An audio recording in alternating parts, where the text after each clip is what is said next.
Hey guys, welcome to our channel. In this video, you will learn on how you can get discount in Cebu Pacific when booking a flight.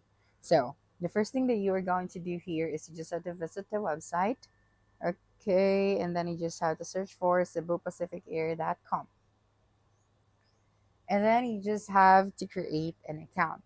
After that, you just have to select your departure place.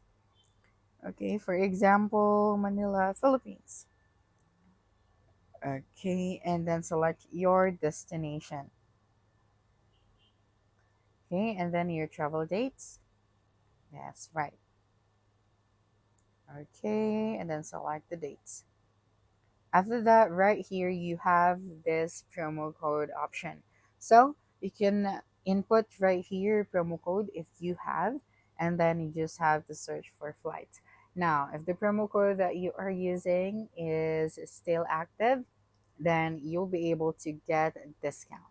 Okay, so that is the safest way on how you can actually get discount.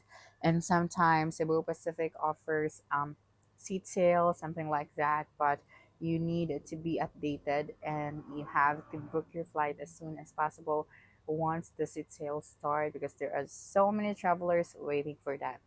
Okay, so that's it for this video. If you think this video helped you solve a concern, please subscribe, like this video, and leave your comment below. Bye.